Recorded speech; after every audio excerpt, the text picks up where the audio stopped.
With all that's going on in the world right now, like, how are you doing and what's life been like out of the spotlight? My wife called me, my mother, saying, oh, there's a lot of rumors going around. I need you to call me every single day. I need to hear your voice every day. I need you to check in with me every day. I said, first of all, I haven't been doing that for these first couple years. So now that I'm an adult, I'm definitely not about to check in with you every day. And that's what started it all. Because of her pride and my pride. So what did that have to do with me? You're attached to her. That's your wife. That's your wife. So I became the enemy, but you're the feud. Because when I would talk to you, you would be young too. No, because if you saying your beef was with your mother, then you said, oh, I feel like it was with both of you guys because, like I said, both you and her, when I would call, it was nothing but arguments. I was never present with you and your mother. I was never present with you and your mother, so I never knew when you and your mother talked. What I did was found out when your mother told me she talked to you and y'all argued or whatever, and I would call you. And you would have that same attitude you and her left with towards me. Yes, I would. Okay, but I didn't have anything to do with that. So therefore, give me a chance to pick what side I'm going to be on, who's right and wrong. You came at me aggressive because of you and her. This is not it because I know your wife confides in you, and I know she's going to explain it to you. Exactly. But she's not going to give me everything, evidently. So as you can see, the elephant still needs to be addressed. But that's the thing. Which will be addressed. What I'm telling you is don't merge us like I never merged you. See, I could have been one of them parents that just felt victim. So I guess we should just ignore everything we've seen come out about Azriel, including everything she's put on public display, including fraudulent evidence, her clout chasing, tagging certain celebrities, and everything she's doing to keep herself in the public spotlight. Yeah. I'm doing well, and outside of the spotlight, this has really given me a lot of time to really sort my emotions and, focus on therapy and just really take care of myself mentally and physically and spiritually.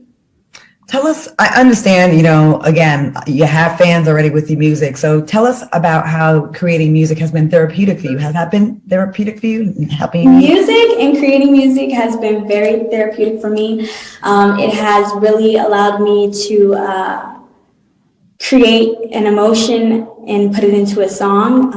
And being able to do so, again, I'm able to sort my feelings out, sort my emotions out, and people will be able to connect more so. It would be easier to accept these claims of therapy if she wasn't continuously being referred to as R. Kelly's ex-bitch, among other things we've seen. Men and women, a lot of times, are often afraid to use their voices to speak up on issues surrounding abuse and mental health. I mean, you only just recently started seeing people start to come out a little bit. What gave you the courage to stand up and share your story? It's very personal. Well, this is already pretty public, and, at the end of the day, this is my life, more importantly, and I feel like it's very important that I control the narrative of my life rather than having so many people pick and choose and run with what they want to run with and put lies into my story. So how did that feel for you to sit back? I mean, I saw the things that were out there, and I was like, damn, this is still a young girl. You know what I mean? And it's easy to just jump in and take part and go. I mean, we all do it, right? Oh my God, did you see? Did you hear? How was it for you? Like, I want the viewers to get into how it feels for the person that's being discussed and lies are said, or, you know what I mean? Like, how does that feel for you in your heart? For me personally, it was quite disturbing. Majority of the backlash that I received was from the Black community and other influencers and celebrities.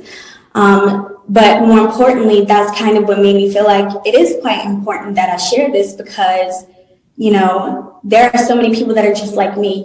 Victims are not the ones that should be shamed. It should be the predator. It should be the abuser. My regret is buying those tickets and letting her go because I feel like that's my fault. I take full responsibility and full action because as a mother, I am supposed to protect my child. But you know what? Everybody make mistakes. So I have to deal with the consequences of my action, but nobody can judge me, only God. When I first met Robert, My parents told me to lie about my age. So when I met him, he thought that I was 18. My parents told me to lie about my age to him. Okay? When I met him, they even lied to the police. They told the police that I was 18. They told R. Kelly that I was 18. So here's this man thinking that I am 18. Yet the story changed after meeting this guy. We did our job. We brought the information to the public. Surviving R. Kelly went off, we kept that shit going. We got bus drivers, we got police officers, we got assistants, we got friends, we got people to lie. We got the storage. We got motherfucking video, audio. You ever seen it? We got the storage. We got motherfucking video, audio. You ever seen Azriel at my house? You ever seen parents at my house? So we, the general public, after seeing all this play out in our face, the Photoshop images, the stage photos, all this extra shit we're supposed to ignore and go with what she's saying now, that the black community is victim shaming her, instead of calling out the ironic behavior we're seeing right before our eyes. I don't think it's fair to say the black community is victim shaming. I think the black community is seeing past her manipulative behaviors, period. Those of us following Azriel Clary saw exactly the moment in which she flipped and decided to run with a different narrative. And it had nothing to do with being a victim the way we see it. It had more to do with the fact that we saw her trying to get Joycelyn taken off of a visiting list.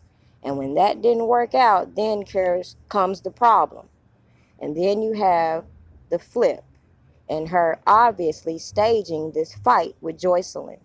She even posted before the fight, "Today's a good day to go to jail." And then next thing you know, she goes in and starts this fight because she couldn't be the wifey, look like to me. Sorry for you. No. Don't say nothing to me. Don't say nothing to me. Do not say anything to me.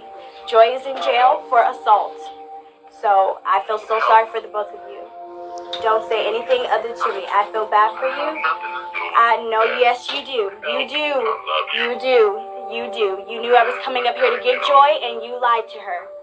You lied to her. Yep. I'm sorry for you. I'm sorry for you, Bear. I'm sorry for you. I am so sorry for you. Oh, it's Bear. It's done. It's done, Bear. It's done. It's over. It's over. You may not even make it to trial. I'm so sorry for you. I'm sorry. I really did love you. And you lied to me, and you used me, and you played me. Yes, you did, Bear. Yes, you did, Bear. Bye.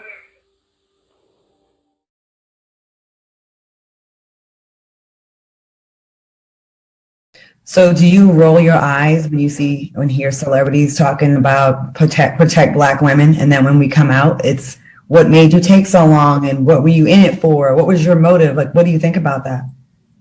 It just shows that there's still a lot of hypocritical people, and there are a lot of people whom are just very ignorant to the situation. And there's really nothing I can do for them personally, but what I can do is help other victims know that it is okay to tell your story if that is how you heal. It is okay to open up with the world, regardless of the backlash. Okay, so this is for whoever thought they was doing something by posting my story on the shade room and screenshotting it.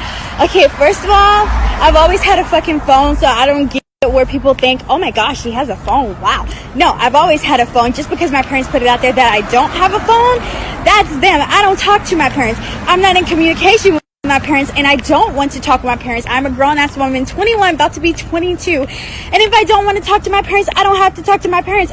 I don't have to talk to nobody in this fucking world if I don't want to. This is exactly why I don't post on social media, because people are going to say what they want. People are going to take whatever they want and turn it into whatever they want. But at the end of the day, let it be known that I am definitely in love. She went from definitely in love with Robert Kelly to now a victim. And we're supposed to bypass all the facts that have come out about her, including how whistleblowers even mentioned that she was 18. But we're going to just run with the fact that she was a minor just to throw shade at R. Kelly and feed into this pedophile narrative. And you're But not is just doing that this the for truth? you. You are speaking out as an advocate for other, generation Zers. How will sharing your story help empower other girls who are trying to overcome getting out of these kind of situations or I dealing think with? that me speaking out will really help a lot of people because everyone has, dealt with abuse or know someone that has gone through abuse in some way, shape, or form. And me speaking out will really show examples of what is healthy and what is toxic, what is acceptable and what is not acceptable. And young girls in today's society, we don't have those role models to look up to. We don't have those people telling us what's proper in a relationship and what's not proper. So, personally, I hope that I am an example, more importantly. There's always three sides to a story. Make sure you check out the new site, freerkelly.info, because some things just aren't sitting right. R. Kelly has rights as well, and his side has yet to be heard. Make sure you also go subscribe to my Patreon.